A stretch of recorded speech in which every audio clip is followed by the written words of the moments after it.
अस्सलाम वालेकुम।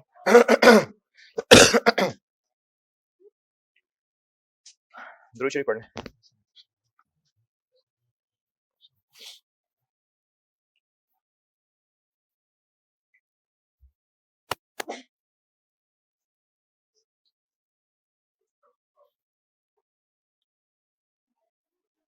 ये अगले वीक में मंडे या ट्यूसडे का दिन बता दें, I-37 का टेस्ट कर देते हैं। चले मंडे ट्यूसडे।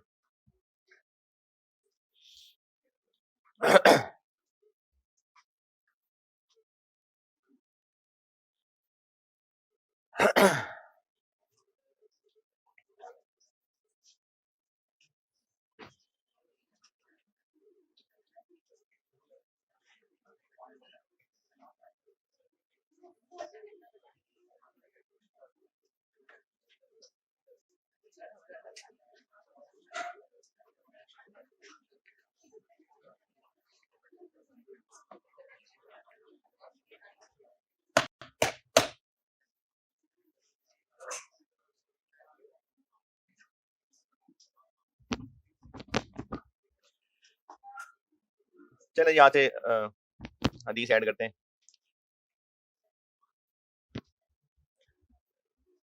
अच्छा, एक एक होता है वैसी रूटीन में आदतन बगैर सोचे समझे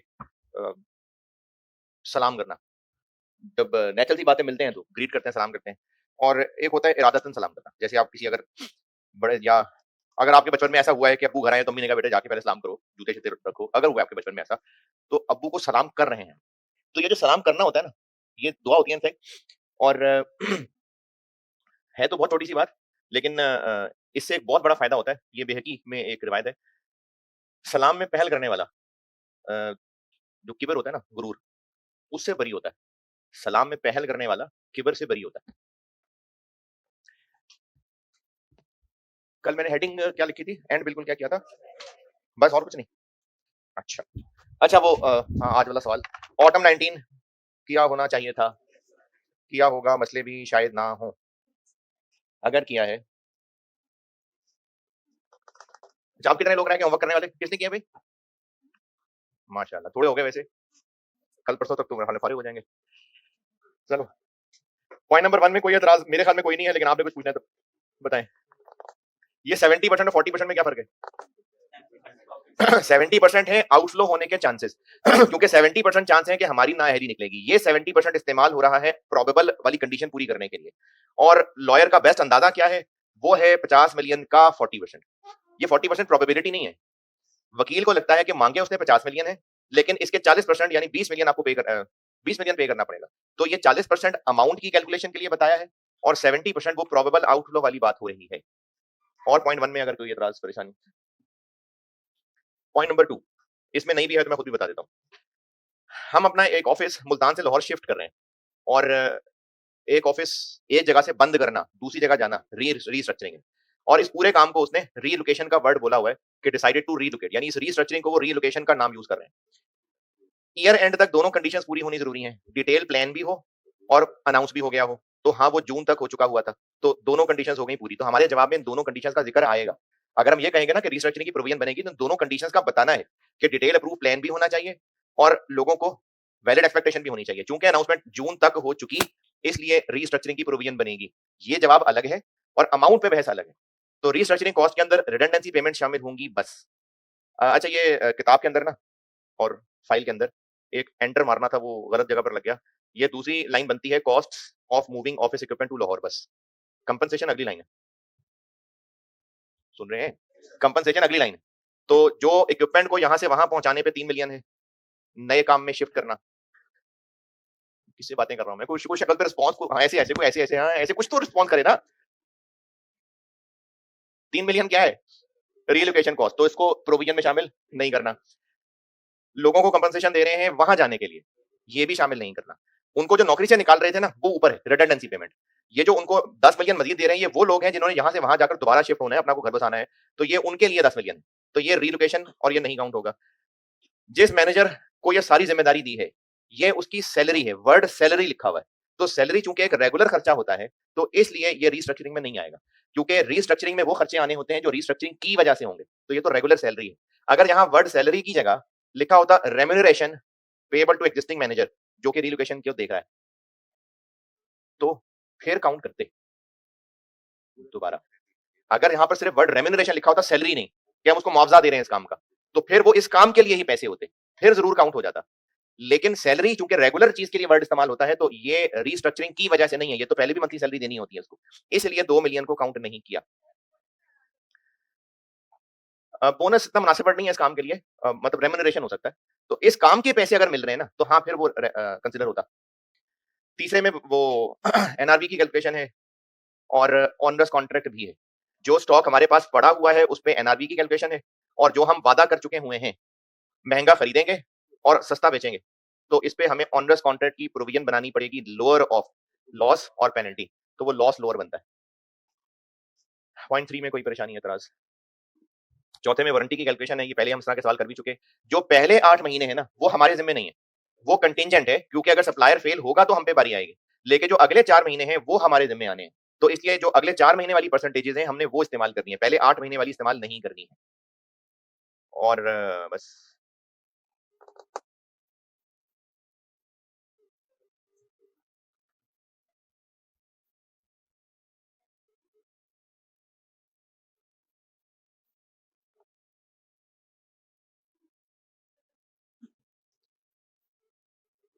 अच्छा जी, आज कर दें ऑटम। एक मिनट में सवाल में बस देख लूं।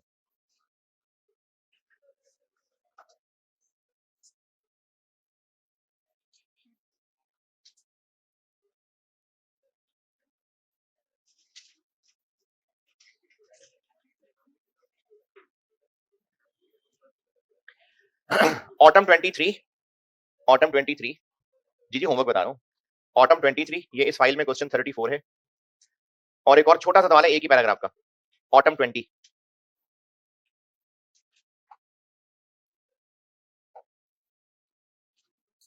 ऑटम 20 बस एक ही सिनेरियो है, क्वेश्चन 23 फाइल में क्वेश्चन 23 है, ये ऑटम 20 है, और क्वेश्चन 34 है ऑटम 23। इसमें बस एक ही सिनेरियो है। सुकून एयरलाइन नाम है कंपनी का, उन्होंने जहाज जो है ना वो सुकून से क्रैश कर दिया, तो वो जहाज क्रैश का एक सवाल। तो ये होमवर्क।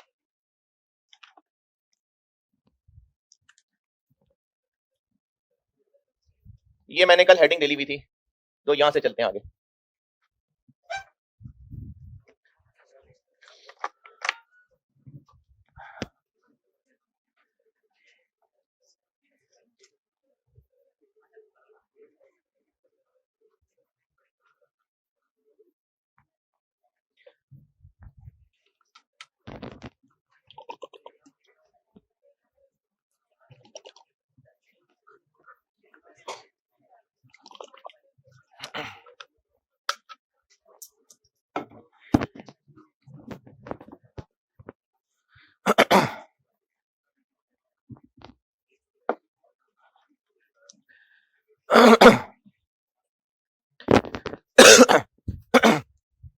कंसोलिडेशन मैंने आपको बताया था कि पी और एस अपनी अपनी फाइनेंशियल स्टेटमेंट्स बना चुकी है।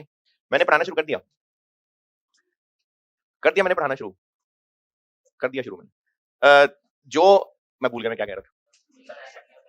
हाँ, पी और एस अपनी अपनी फाइनेंशियल स्टेटमेंट्स बना चुके हैं, उसके पीछे पूरा अकाउंटिंग सिस्टम है। लेकिन कंसोलिडेटेड फाइनेंशियल स्टेटमेंट्स कैसे बनेगी? पी प्लस एस, यानी दोनों को हमने लाइन बाय लाइन ऐड कर लेना है। तो ये बिल्कुल बेसिक सा काम हो जाएगा, लेकिन क्या इतना आसान होगा? नहीं, इसमें बहुत सारी एडजस्टमेंट्स डालनी पड़ेंगी।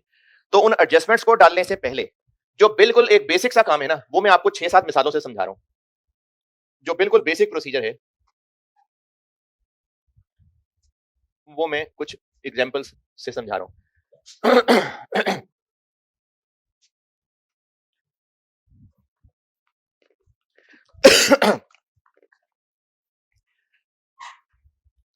जैसे जब आपने बिल्कुल अकाउंटिंग पढ़नी शुरू की थी, और एफएआर 1 में तो खैर रिवीजन भी ऐसे ही कराता हूं, लेकिन अगर मैं बिल्कुल बचपन पीआरसी की बात करूं, तो जब अकाउंटिंग शुरू कराते हैं ना, तकरीबन सब टीचर्स इतना ही पढ़ाते हैं कि डेबिट क्रेडिट सिखा दिया, उसके बाद जर्नल, लेजर, ट्रायल, और ट्रायल से आगे इनकम स्टेटमेंट और एसओएफपी भी बनवा देते हैं, ताकि एक बार ना पूरी पिक्चर ओवरऑल सामने आ जाए। उसके बाद फिर एक एक चैप्टर करके इन्वेंट्री और बैड डेट्स और डेब्ट्स फिर वो अलग चलते हैं। तो वो जो सबसे पहला जिंदगी में आपको इसी तरह शुरू शुरू में एक फाइनल अकाउंट्स का सवाल कराया होगा आपके टीचर ने, तो उसके लिए ट्रायल गिवन था और ट्रायल के नीचे बहुत सारी इंफॉर्मेशन थी, बहुत सारी। कुछ भी नहीं था भाई, कुछ भी नहीं था, सिर्फ क्लोजिंग स्टॉक था। बहुत छोटे छोटे होते थे आप लोग तब। उस वक्त सिर्फ पर्पस जो था ना वो ये बताना था कि पूरे साल में अकाउंटिंग एंट्रीज होती हैं, फिर वो पोस्ट होती हैं, फिर साल के एंड पे लेजर क्लोज होते हैं, फिर उनके क्लोजिंग बैलेंसेस ट्रायल में जाते हैं, फिर ट्रायल से आगे फिगर्स कहां कहां जाती हैं। उस वक्त आपको जो सवाल दिया गया होगा उसमें कोई एडजस्टमेंट्स नहीं थी, उसमें पढ़ाई कुछ नहीं था, तो एडजस्टमेंट्स किस बात की होनी थी। तो वो सिर्फ एक ट्रायल बैलेंस था जिसकी दोनों साइड टैली थी, और ट्रायल से बाहर सिर्फ क्लोजिंग स्टॉक की फिगर बताई होगी, ऐसे ही हुआ होगा। तो उससे आपको जो तरीका सिखाया था ना, वो आपको सिखाया था कि इनकम स्टेटमेंट का ये फॉर्मेट है, ट्रायल से लेके फलानी चीज यहाँ लिखनी है, इसको माइनस करना, फिर एंड पे प्रॉफिट आएगा, फिर जो ट्रायल की बाकी चीजें रह गई वो एसेट्स लायबिलिटीज में लिखनी है, वो जो इनकम स्टेटमेंट का प्रॉफिट आया था वो कैपिटल में ऐड करना है। ये एक बेसिक प्रोसीजर था इनकम स्टेटमेंट बैलेंस शीट बनाने का। जब ये बेसिक जमीन बनानी आ गई ना, उसके बाद फिर आपको उन्होंने एडजस्टमेंट सिखाई थी। तो इसी तरह कंसोलिडेटेड एसओएफपी कैसे बनेगी, P+S। अब वो क्या तरीका है उसका, किसको किसमें ऐड करना है, किसको किसमें माइनस करना है, ये बात मैं आपको 6-7 एग्जांपल से सिखा रहा हूं। जब वो 6-7 एग्जांपल्स पूरी हो जाएंगी तो आपको without any adjustment basic group SOFP बनानी आ जाएगी। उसके बाद फिर एक एक करके एडजस्टमेंट पढ़ाऊंगा। पहली मिसाल,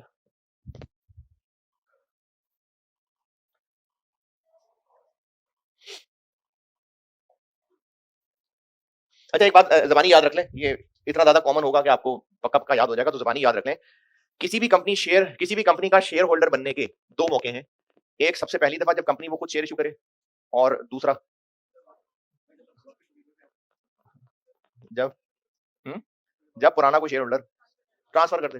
तो या तो उस कंपनी जिसके शेयर इशू होते हैं उसको पैसे देकर उसी से शेयर लिए जा रहे होंगे, तो जो कंपनी शेयर इशू कर रही है वो cash, debit, capital credit, premium credit कर रही होगी, या फिर बाद में किसी शेयर होल्डर से खरीदे जाए। तो जब बाद में किसी शेयर होल्डर से खरीदे जाए तो उसमें इन्वेस्टर पैसे किसको दे रहा होगा, जिस कंपनी के शेयर है, नहीं, जिस इंडिविजुअल से खरीद रहा है। बारोबार कंपनी की क्या काउंटिंग कर रही होगी जिसके शेयर हैं, कुछ भी नहीं। तो हम जो कंसोलिडेशन पूरी पढ़ रहे हैं, उस पूरी कंसोलिडेशन में पी ने एस के शेयर्स एस से नहीं खरीदे होंगे, एस के पुराने लोगों से खरीदे होंगे। यानी एस कोई पहले से कंपनी बनी हुई है, उसके कोई शेयर होल्डर्स हैं, पी ने उन लोगों से शेयर्स खरीदे होंगे। इस पूरी कंसोलिडेशन में ऐसे ही होगा। तो पी ने जो एस के शेयर्स खरीदे होंगे वो एस को पैसे देके नहीं खरीदे होंगे, एस पहले ही बन चुकी हुई है, एस के शेयर होल्डर्स को पैसे देके खरीदा है। तो पहली मिसाल में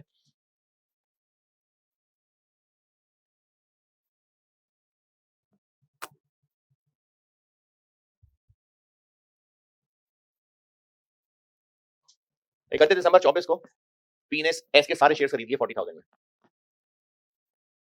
और ईयर एंड आ गया, बस ये आखिरी काम हुआ था, आखिरी दिन।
पी की लाइबिलिटीज कितनी,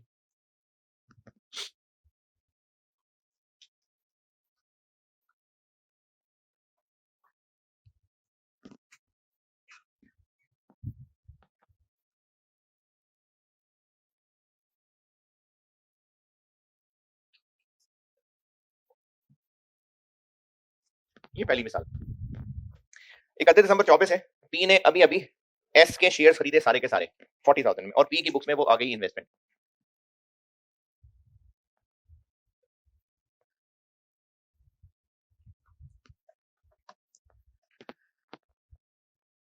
और बस साल का आखिरी दिन था, वैसे ही साल खत्म हो गया, पी और एस ने अपनी अपनी बैलेंस शीट बनाई, और चूंकि पी अब इसका पेरेंट है तो पी अपनी बैलेंस शीट भी बनाएगा और एस की भी बनाएगा, कंसोलिडेटेड भी बनाएगा।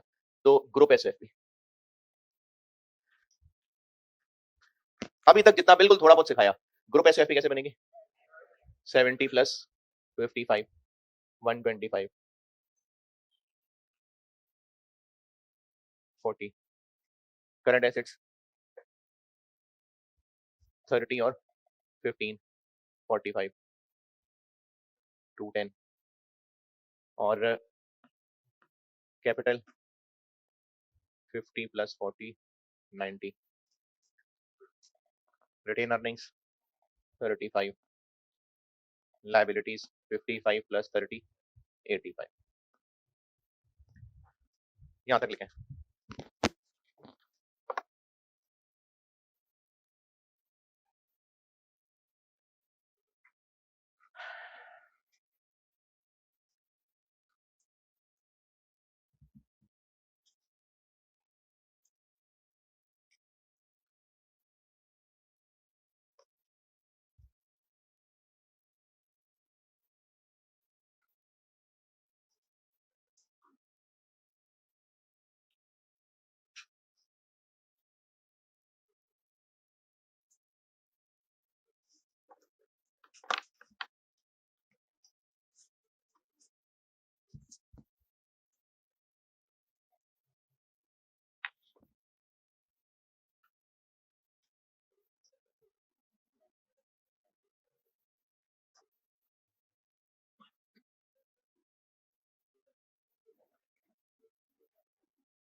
जी यहां तक नोटेड। अच्छा अब ये जो एसओएफपी है ये पी की है कि एस की है? दोनों की है। दोनों की है कि बजाय हम कहेंगे ग्रुप की है, यानी हम पी और एस को मिलाकर ग्रुप बोलेंगे। ग्रुप की मिसाल एक और समझ लें, जैसे जब मुख्तलिफ शहरों के लेवल पर कोई टूर्नामेंट हो रहा है तो उसमें हम ये कह सकते हैं कि लाहौर की टीम है, ये कराची की टीम है, लेकिन जब हम पूरे मुल्क के हिसाब से बात कर रहे हैं तो फिर सारे शहर कंबाइन हो गए। अब जब हम उस किसी भी टीम की बात कर रहे होंगे तो पाकिस्तान की टीम बोला जा रहा होगा, तो अब पाकिस्तान ओवरऑल एक एंटिटी बन गई। तो पी अलग थी, एस अलग थी। जब पी और एस की अपनी अपनी हैसियत में बात हो रही है तो ये पी की एसओएफपी है, ये एस की एसओएफपी है, लेकिन जब हम इनको ग्रुप कह रहे हैं तो अब वो एक चीज है ग्रुप। ग्रुप की एसओएफपी के हिसाब से अब मैं इसको बताने लगा। पी में ये एसिड क्यों आ रहा है, ये पी का ये एसिड क्यों है? इस कंपनी के पॉइंट ऑफ व्यू से देखें, इसने कहीं इन्वेस्ट किया हुआ है, तो वो जो कहीं इन्वेस्टमेंट है वो इसका एसेट है। ये ग्रुप है, ग्रुप के एसओएफपी पे ये 40,000 ग्रुप ने कहीं इन्वेस्ट किया हुआ है? नहीं, यही किया हुआ है, ये कहीं तो है ही नहीं। तो ग्रुप के पॉइंट ऑफ व्यू से ये कोई एसेट ही नहीं है कि है। तो ग्रुप एसओएफपी पी प्लस एस है, लेकिन ये लाइन नहीं आएगी, तो बैलेंस शीट आउट हो गई। तो हमें फिर यहां से भी कुछ उड़ाना पड़ेगा। कैपिटल क्या होता है? कंपनी ने जो शेयर्स किसी को इशू किए हुए हैं वो कंपनी अपना इशूड शेयर कैपिटल कहती है कि हमने ये किसी को शेयर इशू किए हुए हैं। पी ने किसी को शेयर इशू किए हुए हैं, एस ने किसी को शेयर इशू किए हुए हैं, ग्रुप ने ये 40,000 के शेयर्स किसी को इशू किए हुए हैं, तो इसलिए इस 40 की भी कोई सेंस नहीं बनेगी। तो इस पहले मिसाल से समझा रहा हूं कि ग्रुप एसओएफपी पी प्लस एस है, लेकिन एस का कैपिटल भी नहीं आएगा और जो पेरेंट ने एस में इन्वेस्टमेंट की हुई है वो भी नहीं आएगी। जी 170। जब कंपनी किसी को शेयर इशू करती है ना तो वो उस इशूड शेयर कैपिटल को अपना शेयर कैपिटल कह के इक्विटी में दिखा लेती है। किसने पूछा? जब कंपनी शेयर इशू करती है तो वो जो इशूड शेयर्स हैं कंपनी उनको शेयर कैपिटल के नाम से रखती है। पेरेंट ने कुछ लोगों को अपने शेयर इशू किए हुए हैं, वो उस पी के शेयर होल्डर्स हैं। जब कंपनी शेयर इशू करती है तो कैपिटल क्रेडिट करती है ना, इशू कर रहे हैं शेयर। तो पी ने अपने शेयर होल्डर्स को इतने रुपए के शेयर इशू किए हुए, एस ने अपने शेयर होल्डर्स को इतने रुपए के शेयर इशू किए हुए, तो ये इस कंपनी के एतबार से इशूड शेयर कैपिटल है। ग्रुप को अगर हम अब एक समझें तो क्या 40,000 के शेयर्स ग्रुप ने किसी को इशू किए हैं? ये शेयर्स किसके पास है? तो ग्रुप के अंदर ही है ना, तो ये तो किसी को इशूड है ही नहीं, तो इसलिए इनको भी कैपिटल में नहीं लिखना। जी क्यों बनाते हैं? Very good question. कल थी आप? कल नहीं थी क्लास में? मैंने बताई थी, दोबारा बता देता हूं। एस के सारे ऑपरेशंस में मर्जी किसकी चल रही है? पी की, क्योंकि 50% से ज्यादा शेयर्स पी के पास हैं। तो जो लोग पी का बिजनेस मैनेज कर रहे हैं, जो वो लोग फैसले कर रहे हैं, एस का भी वही लोग फैसले कर रहे हैं। तो बेशक एस लीगली एक कंपनी और है, लेकिन जो लोग जो दिमाग पी को चला रहे हैं वही दिमाग एस को चला रहे हैं। तो वो जानना चाहेंगे कि हमारी मर्जी के तहत टोटल कितना बिजनेस है, कितने टोटल एसेट्स हैं जिन पे हमारा हुक्म चलता है। हमारी मेहनत से टोटल सेल्स कितनी हुई है, तो उनके लिए कंबाइंड भी तो बननी चाहिए ना फाइनेंशियल स्टेटमेंट्स, तो वो ग्रुप फाइनेंशियल स्टेटमेंट्स है।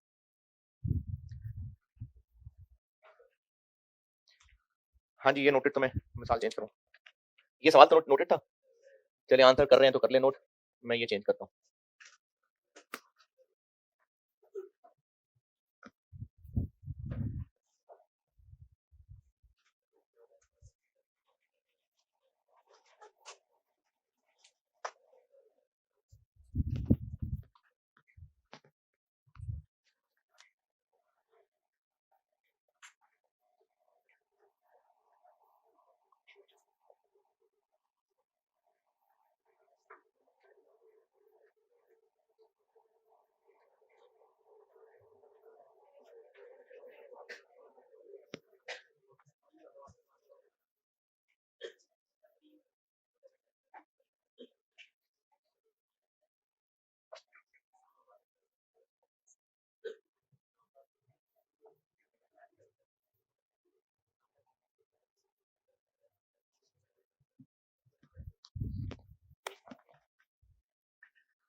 ये नोटेड था।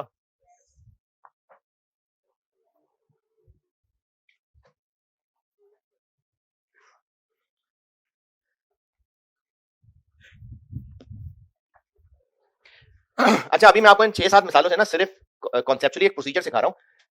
ऐसा नहीं है कि आपको पेपर में भी ऐसे ही करना पड़ेगा कि पहले आप इसको लिखें फिर इसको लिख के काटें। ये लिख के काटना नहीं है, ये तो मैं आपको सिर्फ समझाने के लिए ऐसा कर रहा हूं। तो ये पिछली वाली बात, तो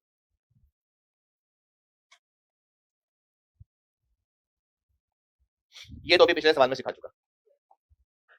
60 प्लस 60 120, 30 प्लस 20 50, 54 प्लस 30 80। ये पिछले सवाल तक सिखा चुका था। 46 प्लस 5।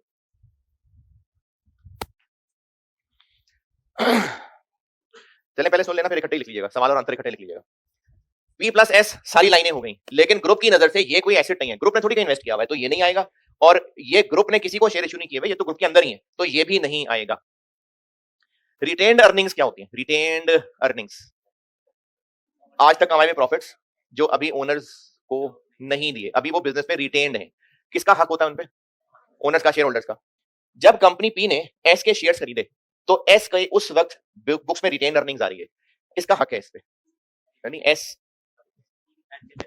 के पुराने शेयर होल्डर्स का, उनकी मेहनत से कमाए हुए प्रॉफिट थे, पी तो अभी अभी आया है, तो ये उनकी मेहनत से कमाए हुए प्रॉफिट थे। जब वो लोग अपने शेयर्स पी को बेच रहे होंगे, तो उनको भी नजर आ रहा होगा कि हमारा इस वक्त, अच्छा शेयर होल्डर एसेट का मालिक होता है, इक्विटी का मालिक होता है। शेयर होल्डर इक्विटी का मालिक होता है, एसेट्स और लायबिलिटीज तो बिजनेस के होते हैं। एसेट्स और लायबिलिटीज बिजनेस के हैं, इक्विटी शेयर होल्डर्स की ओनरशिप है।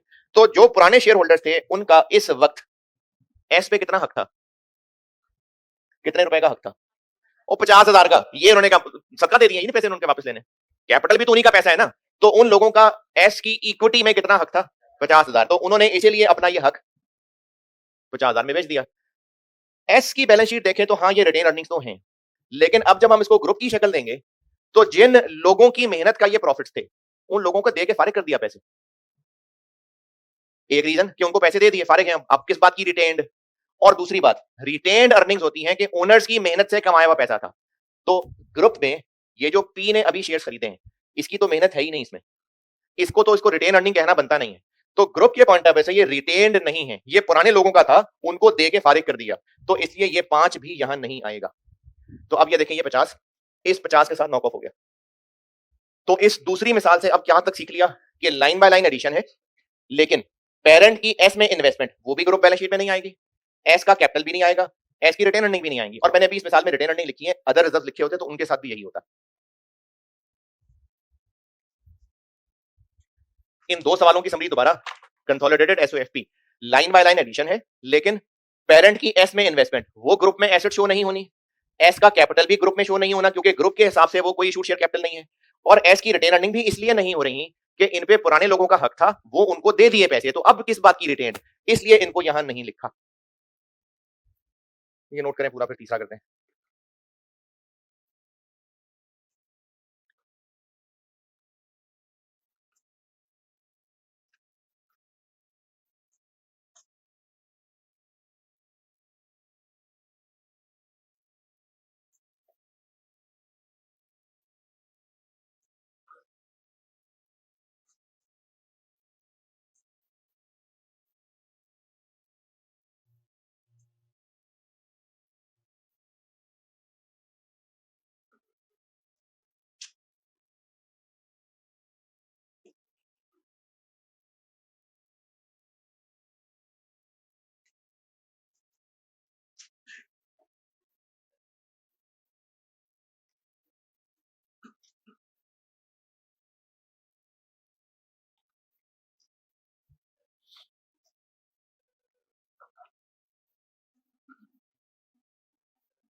जी नोटेड।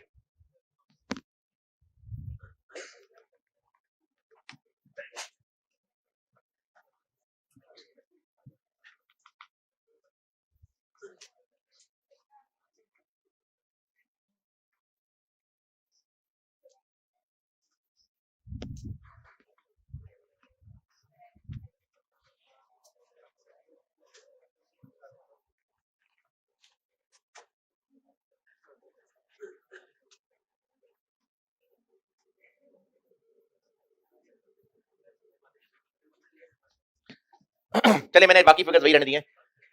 चेंज देख ले मैंने क्या किया, बस ये 2 फिगर्स बदली हैं, बाकी मैंने वही मैंने क्या मिटाऊं दोबारा।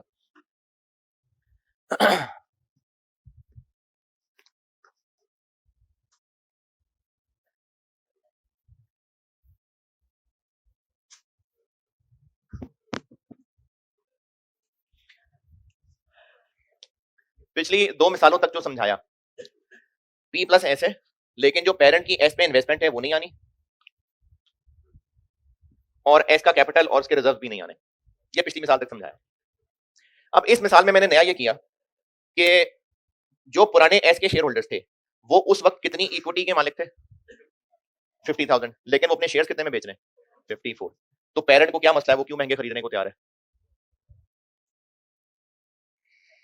हाँ जी, वो क्यों मरा जा रहा है कंपनी एस के शेयर खरीदने के लिए? कोई अच्छा नाम होगा कंपनी एस का, कोई प्रॉफिटेबल बिजनेस होगा। तो पी ये जो ज्यादा पैसे दे रहा है ना, ये एस के अच्छे नाम की वजह से दे रहा है। ये जो अच्छा नाम है एस का, गुडविल, ये एस की बैलेंस शीट में एसेट क्यों नहीं आ रहा था गुडविल के तौर पे? है ये आप जब छोटे छोटे से कॉर्पोरेट रिपोर्टिंग पढ़ने आए थे मेरे पास, तो मैंने आपको ना IAS 38 का सिर्फ थोड़ा थोड़ा बताया था, जो आपको FPR 2 में बाकी जगह काम आ सकता है। उसमें एक पॉइंट लिखवाया था कि जो इंटरनली जनरेटेड गुडविल है वो एसेट नहीं है, क्योंकि आइडेंटिफाइबल नहीं है। ये IAS 38 के ना मैंने 2 क्लासें ली हैं, तो उसमें बताया हुआ है ये। तो एस का अच्छा नाम था, एस का ही अच्छा नाम है, लेकिन चूंकि वो उसका अच्छा नाम था तो वो बैलेंस शीट में नहीं आ रहा था, इंटरनली जनरेटेड गुडविल।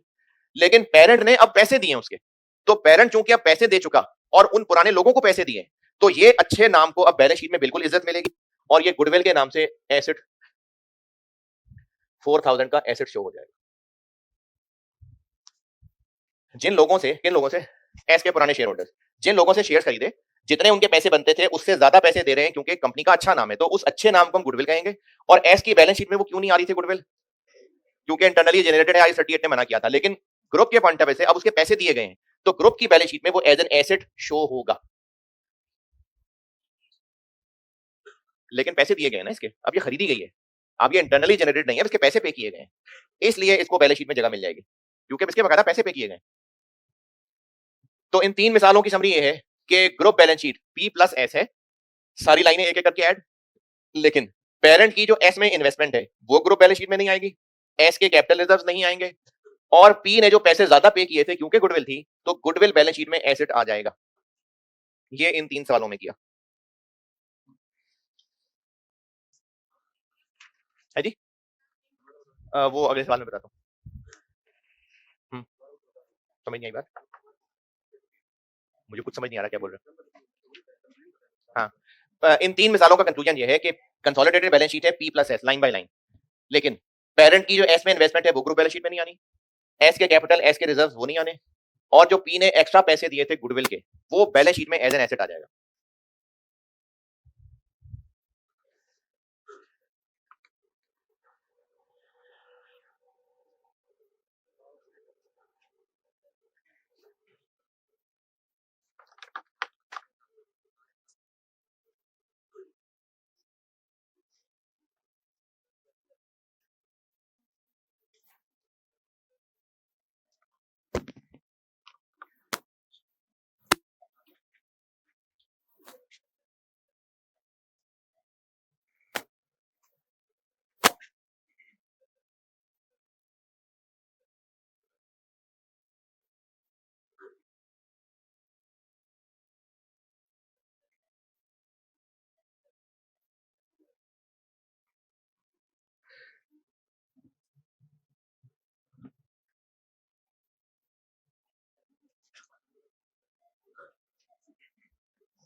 अच्छा, अभी एक पेज भी दिया था आपको, ये रिकॉर्डिंग वालों के पोर्टल पे रखा हुआ है, ये ना आपने याद करना है, ये एमसीक्यूज में काम आ सकती हैं बातें। रट्टा नहीं याद करना है। जैसे अब ये जो इस पेज पे तकरीबन मिड में नहीं, थोड़ा सा नीचे कंट्रोल लिखा हुआ है, और उस कंट्रोल के बारे में नीचे लिखा है कि कंट्रोल होता है अगर ये तीनों चीजें हो तो एमसीक्यू एक दफा आया हुआ है कि इनमें से कौन सी ऑप्शन है जो कंट्रोल की डेफिनेशन में नहीं आती, तो 3 ये लिखी हुई थी और चौथी फालतू लिखी हुई थी, तो इस तरह से ना ये काम आएंगे। ये मैंने कंसोलिडेशन थ्योरी के नाम से ना एक फाइल रखी हुई है आपके पोर्टल पे, और ये आपको अभी पेज दिया था ग्रुप में भी, वैसे मैंने कहा था शेयर कर देना, तो ये पेज आपको दिया था, तो ये एमसीक्यूज में काम आ सकता है, ये याद करना है।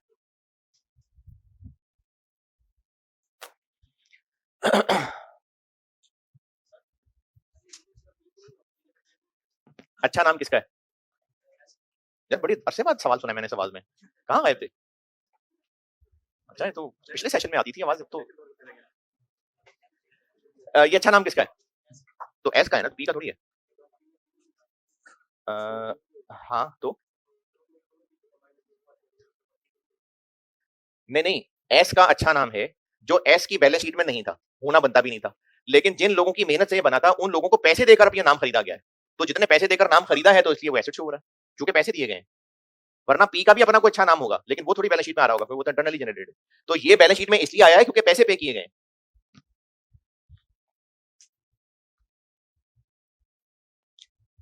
हाँ जी, मिटा दूं?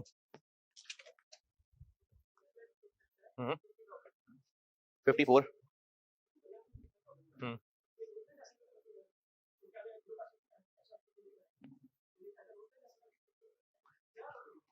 जा कहां पर रही है, किस बैलेंस शीट में?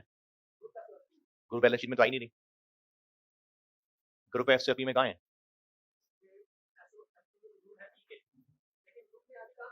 तो नहीं आ रही ना, ग्रुप में शो नहीं हो रही।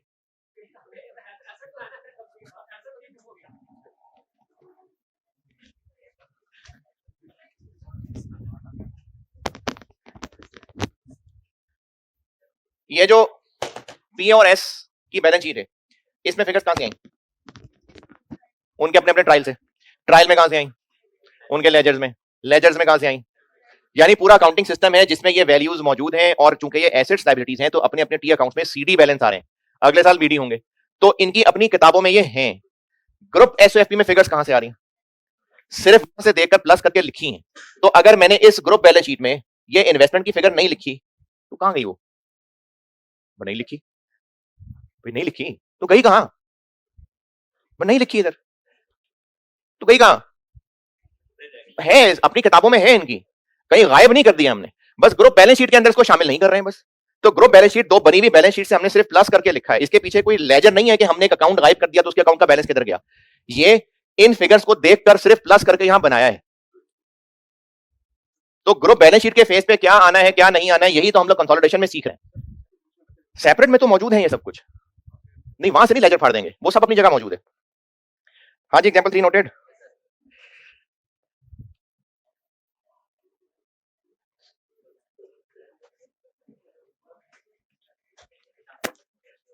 है। अरे अभी तो शुरू किया है, उसकी भी मिसाल ले आएंगे। ये अब क्या चेंज किया मैंने? कम पे खरीद लिया।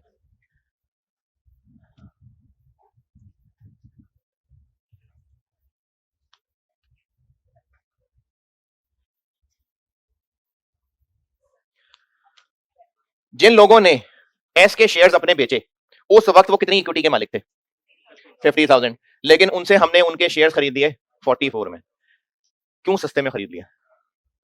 कंपनी एस का नाम खराब होगा, तो हमें फिर क्यों उस मनूस कंपनी को खरीदने में इंटरेस्ट है? हमें यह पता है कि इस कंपनी में पोटेंशियल है, उन लोगों से कंपनी नहीं चल रही थी, तो उन लोगों पे हमने बजाहिर तो तरस खा के उनसे पैसे शेयर्स खरीदे, लेकिन असल में हमारे अंदर कमीनगी थी कि हम उनको बेवकूफ बना के उनसे सस्ते में खरीद रहे हैं। हम कंपनी एस का पोटेंशियल समझते हैं इसलिए खरीद रहे हैं, गरीबों की मदद थोड़ी कर रहे हैं। तो हमें कंपनी एस में पोटेंशियल तो लग रहा है, लेकिन उन लोगों से बिजनेस चल नहीं रहा था, वो जान छुड़ाना चाह रहे थे, तो इसलिए सस्ते में खरीद लिए। अब जब सस्ते में खरीदा ना, तो पेरेंट की नजर से देखें तो उनको कम पैसों में भुगता दिया, कम पैसों में जान बच गई, तो वो जो कम पैसे दिए, कितने कम? 6,000, वो एक फायदा हो गया हमें, हमें वो फायदा हो गया क्योंकि कम पैसों में अच्छी चीज मिल गई, तो उस फायदे को हम अपनी इनकम बना लेंगे।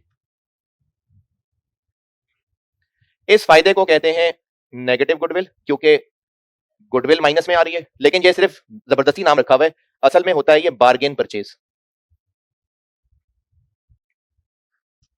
कि हमने किसी कंपनी के शेयर सस्ते में खरीद लिए तो पेरेंट ने थोड़े पैसे देके फायदा उठा लिया, तो इसलिए हम उस फायदे को अपनी इनकम बना लेंगे।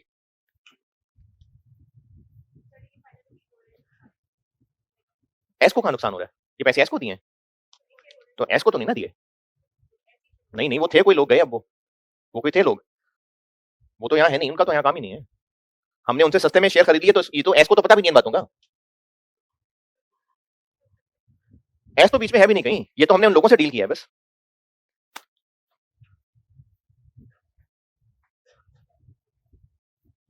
ठीक है, या कुछ मिस कर दिया मैंने? 176, ठीक है, ये एग्जांपल 4 है।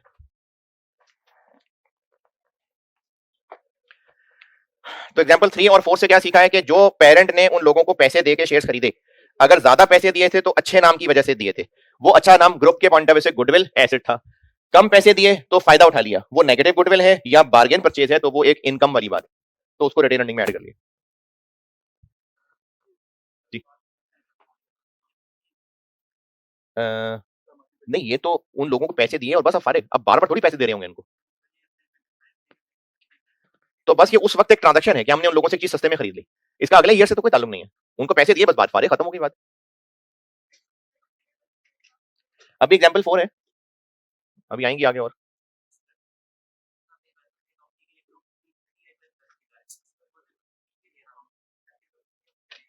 ये पैसे किसको दिए गए हैं? तो एस को तो नहीं दिए ना, यानी ग्रुप से बाहर ही किसी को दिए ना, तो ग्रुप के पॉइंट ऑफ व्यू से भी अगर देखें, देखें अगर सिटी लाहौर, अगर वो सिटी लाहौर, सिटी इस्लामाबाद में, यानी लाहौर की कोई गवर्नमेंट, बल्कि लाहौर की गवर्नमेंट या पंजाब गवर्नमेंट अगर कराची में कोई इन्वेस्टमेंट करती है, तो प्रोविंशियल लेवल पे देखें तो पंजाब प्रोविंस की सिंध प्रोविंस में इन्वेस्टमेंट है। पाकिस्तान के पॉइंट ऑफ व्यू से देखें तो पाकिस्तान की कहीं इन्वेस्टमेंट है नहीं, लेकिन अगर पंजाब गवर्नमेंट ने सऊदी अरब में कोई इन्वेस्टमेंट की है, तो वो पाकिस्तान पॉइंट ऑफ व्यू से भी बहरहाल इन्वेस्टमेंट की है। तो ग्रुप की नजर से अगर देखें तो थे कोई लोग, उनको ज्यादा पैसे दिए गए हैं अच्छे नाम के, तो वो ग्रुप पॉइंट ऑफ व्यू से भी एसेट ही है, तो इसलिए गुडविल ग्रुप में एसेट आ रहा होगा, क्योंकि ग्रुप की नजर से भी देखेंगे तो यही है कि कुछ लोग थे, उनको पैसे देकर उनसे फायदा उठाया गया अच्छे नाम का, तो इसलिए वो एसेट ही है।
हाँ जी, एग्जाम्पल 4 नोटेड के नोटिंग।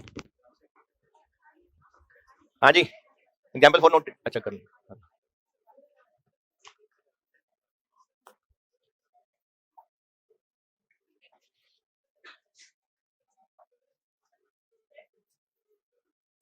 जी। पी का एसेट नहीं है, ग्रुप के पॉइंट ऑफ व्यू से वो एसेट है, पी का एसेट नहीं है।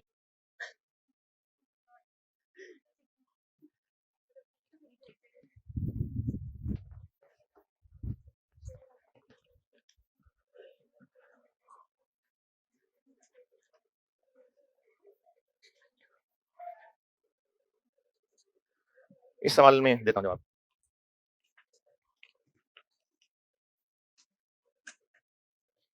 अच्छा, ये भी आज पहला दिन है ना, तो आपको ये बातें तकलीफ दे रही हैं। ये ऐसी बातें, ये आपने दोबारा लिफ्ट भी नहीं करानी इन बातों को, बहुत ऊपर निकल जाना है आपने तो।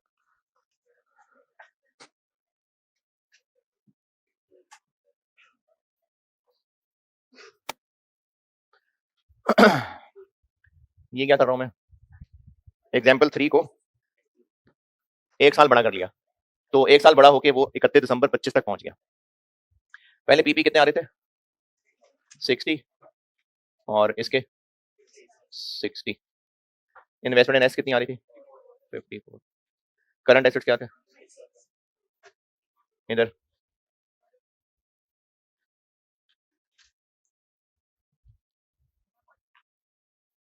1।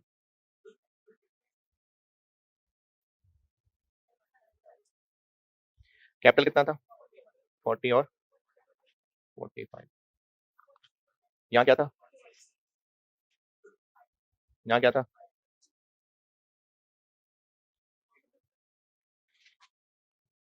नहीं आप बताए ना, अब क्या रखूं, 56, 30। ये वही एग्जाम्पल 3 है, 1 साल और गुजर गया बस। फिगर्स क्यों बदल गए भैया, अगला साल आ गया। तो ये इन्वेस्टमेंट तो हमने उड़ा नहीं दी थी, ये क्यों आ रही है, ये इन्वेस्टमेंट तो उड़ा दी थी हमने, तो उड़ाई कहीं नहीं थी हमने, ये जिनकी बुक्स में थी उनकी बुक्स में मौजूद है। सिर्फ ग्रुप बैलेंस शीट बनाते हुए हमने इनमें से कुछ चीजें ली थी, कुछ नहीं थी। तो पेरेंट की अपनी बुक्स में तो इन्वेस्टमेंट आ रही होगी। इसी तरह एस का कैपिटल भी तो उड़ा दिया था, नहीं एस का कैपिटल नहीं उड़ाया था, अजीब लगेगा उड़ता हुआ, तो नहीं उड़ाया था, उसकी अपनी बुक्स में मौजूद था, बस हमने यहां से कुछ चीजें यहां नहीं ली थी। तो पेरेंट ने एस पे जो इन्वेस्टमेंट की थी वो यहां नहीं ली थी, और जो एस का कैपिटल रिजर्व थे वो भी यहां नहीं लिए थे, बस उनकी अपनी बुक्स में तो मौजूद थे।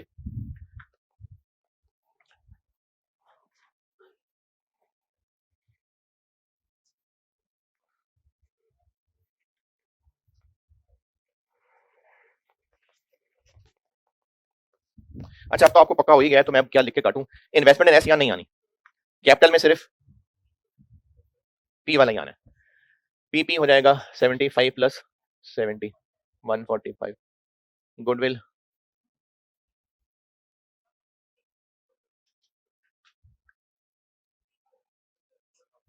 4000 भी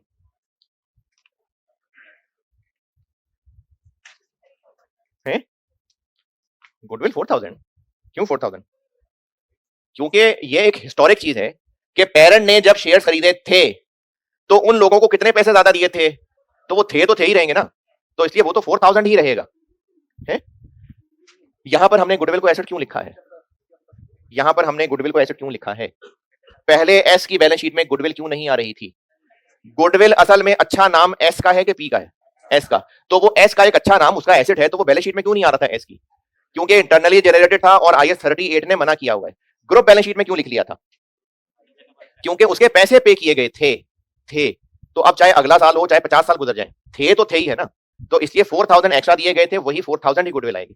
हाँ, रही बात के अगले कुछ सालों में अगर ये नाम खराब हो जाता तो वो एक चीज हम इंपेयरमेंट लॉस पढ़ेंगे, तो वो पढ़ेंगे, वो जब मैं एडजस्टमेंट्स पढ़ाऊंगा ना, अभी तो मैं बगैर एडजस्टमेंट्स के आपको बेसिक प्रोसीजर सिखा रहा हूं, तो फिर जब एडजस्टमेंट्स पढ़ेंगे तो उसमें इंपेयरमेंट आ जाएगी, तो इसलिए 4000 ही रहेगा।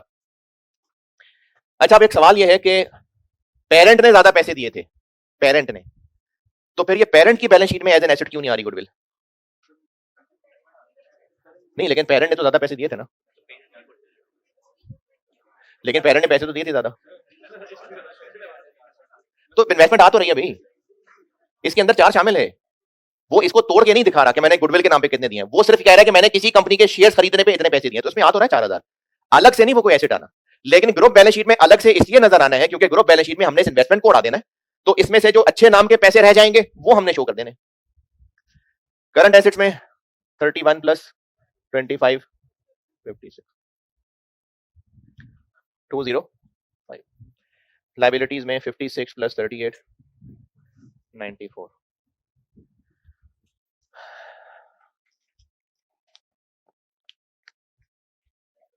ये जो 12,000 जी बिल्कुल ऐसे ही है, बिल्कुल नहीं, पिछले साल ये कितना था, तो अब ये 12 कैसे हो गया, 1 साल और गुजर गया, तो उस 1 साल में प्रॉफिट और कमा लिया होगा, इस 12 में से जो 5,000 है वो पुराने लोगों की मेहनत से कमाया हुआ प्रॉफिट था, यानी पेरेंट के शेयर होल्डर बनने से पुराना। ये जो पेरेंट ने एस के शेयर्स खरीदे होते हैं ना, इसके लिए इंग्लिश में कॉमनली वर्ड यूज हो रहा होता है कि पेरेंट ने एस को एक्वायर किया, ये बिजनेस एक्विजिशन होती है, तो इसके लिए एक्विजिशन का वर्ड यूज हो रहा होता है। तो ये 5,000 के प्रॉफिट्स एक्विजिशन से पहले के हैं, इनको कहते हैं प्री एक्विजिशन, और ये 7,000 पोस्ट एक्विजिशन। हम इन एस की रिटेन अर्निंग को पेरेंट की रिटेन अर्निंग तक एग्जाम्पल 3 में मिला क्यों नहीं रहे थे? क्योंकि पेरेंट की मेहनत नहीं थी, पुराने लोगों की थी। लेकिन ये जो 7,000 है ये पेरेंट की मेहनत है, इसको साथ मिलाना पड़ेगा। अब चाहे तो 7 ऐड कर दें, या बेहतर है कि आइंदा भी काम आएगी बात कि 12 ऐड करके पुराने वाले 5 निकाल दें। यानी हम लोग post acquisition retained earning add कर रहे हैं। कितना?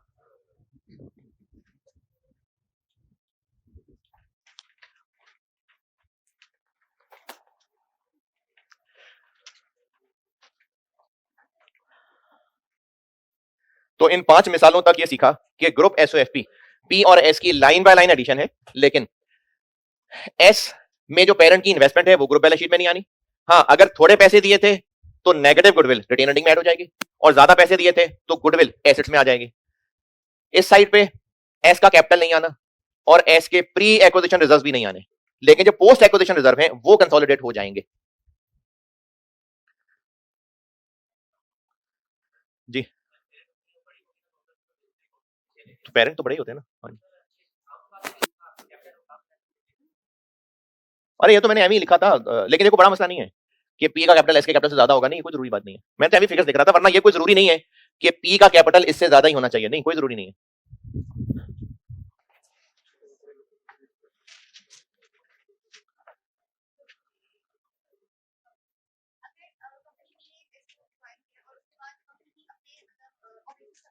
अल्लाह खैर करे, क्यों नहीं? पी खत्म हो जाए तो बस फिर कंसोलिडेशन कौन करेगा? नहीं, खत्म हो गया सब, पी खत्म हो गई तो फिर मतलब पेरेंट अब्बाजी फौत हो गए तो बस खत्म हो गई बात। जब पेरेंट ही नहीं रहा तो फिर कंसोलिडेशन कौन कर रहा होगा? पेरेंट कंपनी खत्म हो रही होगी, अपने शेयर किसी और के पास भेज देगी, तो फिर तो कंसोलिडेशन ही नहीं हो रही होगी। अच्छा, एग्जांपल 6 में मैं क्या करूंगा, क्या वैरायटियां रहेगी? नहीं, वो तो एडजस्टमेंट है, 100% से कम कर दूंगा। चले कल करते हैं एग्जांपल 6 100% से कम, ठीक।